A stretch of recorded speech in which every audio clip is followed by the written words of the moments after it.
In this episode is we're going to talk about how to hear your inner voice again. We all have that voice inside of us. How do you hear it, right? When the rivers speak. And that's what we're going to talk about today. You're going to learn how to hear your inner voice again and rediscover peace, clarity, and purpose in a world that's filled with noise and expectations, right? So that's what we're going to talk about today. This is your invitation to reclaim your truth. It's your invitation to reconnect with your intuition and begin a journey towards a life that feels like yours again. And so that is what we're going to talk about today.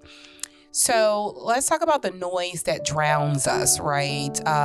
We hear the noise, follow the plan, right? That's the message, isn't it? It arrives early and it embeds itself deep into us. There's a path we're told to walk. The path is often paved by people's expectations, like get good grades in school, go to college, get a job, get married. Then you buy a house and you need to have kids and you need to hustle and excel and you need to achieve this and achieve that. This voice, the first river, is strong. This voice is strong. It's loud and it's ever flowing. It makes you feel safe in its current. Right? There's comfort in knowing what comes next. And so we follow it, sometimes mindlessly, sometimes out of fear, sometimes because we don't even realize there's another choice until something in us stirs. A quiet unease that seeps in during those late night silences, a yearning we can't quite name, a whisper beneath the surface. And that's where the second river begins. You will never hear the voice of your soul until you silence the noise of the world. The second river is a voice you've always known, the inner guide you've been searching for. If the outer voice tells us what to do, the inner voice tells us who we are. And that is what you want to hear again. You want to hear your inner voice because that is a voice that tells us who we are. This is your second river.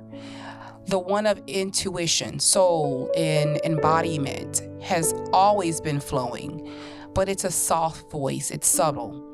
It doesn't push or demand you. It waits for you to come closer to it. The trouble is we're conditioned to ignore this inner voice. We learn early to trust authority over instinct, to ask for validation before taking action, to silence the uncomfortable feelings that don't make sense. But your inner voice, it doesn't traffic in logic. It doesn't care about the optics, approval, or perfection. It simply speaks your truth. Your truth is what it speaks. And once you hear it clearly, you can't unhear it. So why learning how to hear your inner voice again matters? It matters. It's really important because that voice, the one beneath the noise, is your compass. Without it, even a full life can feel hollow, like empty. So, your soul knows the way. Trust your soul enough to lead. Let your soul lead you. Let that inner voice lead you and silence all the other noise outside. When you stop listening to your inner voice, you disconnect from your truth. You may begin to look successful on the outside, right? But inside, you feel the absence of meaning, like something is missing. I'm so successful at this. I'm so successful at that. I got a good job. I got a house. I'm married. I got kids. But you still feel like something's missing. That meaning is missing. That's why learning how to hear your inner voice again isn't a luxury. It's a necessity. You have to listen to your inner voice. It's the path back to purpose. For many women, that path begins with discomfort, right? A quiet dissatisfaction, a whisper that asks, is this all there is? That's the second river calling. And it's never too late to answer. So how do you know if you've lost touch with your inner voice? A life that looks full but feels empty. If you feel like you have a full life, but you still feel like you're missing something, or something is missing or empty, that's one way to know that you stop listening to your inner voice, right? You can do everything right and you still feel wrong. You can have the house, the partner, the paycheck, and still feel like something is missing. That's the sign. Not that you're broken, but that you've been listening to everyone but yourself. It's a common ache for women. We spent decades holding up households. We have held up careers and families and communities. Sometimes, even myself, I just feel like I have so much on my shoulders. I'm holding so many things up on my shoulders. So many people depend on me. And it gets heavy. But somewhere along the way, our voice got lost in the noise. And my voice have gotten lost in the noise of who I am, and who you are, and who we're expected to be. And now, we're waking up. We are waking up. And, there's a reason why we stop listening to our inner voice. A culture of overriding ourselves is one reason. We live in a world that praises productivity over presence, appearance over authenticity, and certainty over curiosity. As a woman, we're often told that emotional knowing is irrational, right? We're so emotional. Women are so emotional. That gut instincts are just feelings. What I feel in my gut is just a feeling. That wanting more is selfish. So we override those feelings that we have for ourselves. We override the fatigue that asks us to rest, right? Or our body's asking us to rest, but we're overriding that. We're overriding that fatigue that's telling us we need to rest. We got to keep going. We got to do this. We got to do that. We override the discomfort that signals something is wrong. We override the longing that whispers, there's more for you than this. There's more for you than this. We override that whispers to us. This is called self-abandonment. It doesn't always look like a crisis. Sometimes it looks like smiling at dinner when you're breaking inside. Have you ever been in a situation where you're smiling? You call I'm just faking it to making it. I'm just smiling, but I'm not really happy. That's self-abandonment. Sometimes it looks like staying too long, or shrinking too small, or silencing your needs, right? You silence your needs so you can focus on other needs. And as mothers too, like a lot of times when my kids were growing up, when I walk into a store, the first thing I'm always thinking about is, what does my kids need? Not what do I need? And, when my kids become adults, I had to relearn how to focus on myself when I walk into a store, how to think about myself first, without feeling guilty. I had to relearn how to do that. So I self-abandoned myself for a long time while raising kids. And, it's not good for us as women. And there's always a cost when we do that. And eventually, our bodies start to speak louder than our mind. Your body will never lie to you. Your mind will. Your mind will lie to you, but your body will never lie to you. Your heart will lie to you, but your body will always tell the truth. Because when you're tired, your body will start feeling tired. You'll start getting fatigue, and like you just can barely make it out of bed. Your mind will tell you can do it, but your body's telling you, no, you need to rest. So understanding the two rivers within. There's two rivers within. You got the loud river, right, which is external pressure. This river is not inherently bad. It often contains wisdom, shared knowledge, and valuable insight, but it can also become so overpowering that it drowns out your individuality. You might hear things like, you should be further along by now. Oh, that's not realistic. You're dreaming of something, but you hear this voice telling you that's not realistic. Or be grateful for what you have, right? You're like, I wish I had this, but that voice is telling you to be grateful for what you have. That's that loud river. These voices can keep you stuck in life that doesn't fit. It doesn't fit you. They can keep you from hearing the second river, which is a river that you want to hear as well.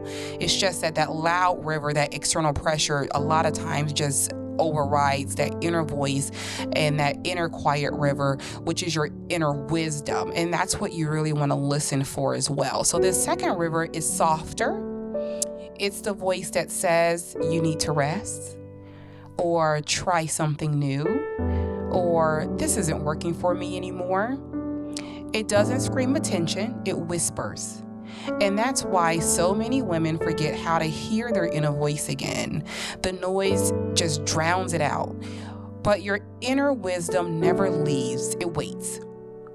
There's a voice that doesn't use words. Listen. The journey is not about silencing one river and amplifying the other, right? So you don't want to silence that loud river, that external, but you just want to amplify your inner voice a little bit more so you can hear it. It's about knowing when to listen to which one, right? So how do you hear your inner voice again? Through the body. The body remembers what the mind forgets. Let me repeat that again. The body remembers what the mind forgets. Your body is your truth teller. It reacts to your choices before your brain justifies them. Let me repeat that again. Your body is your first truth teller. It reacts to your choices before your brain justifies them. If your chest tightens during a conversation or your energy plummets before work, pay attention. Pay attention to that. When you're living out of alignment, you feel exhausted after saying yes. You feel uneasy around certain people. You get sick more often or feel physically drained. Learning how to hear your inner voice again starts by reconnecting with your own body. Begin with sensation. Try this practice.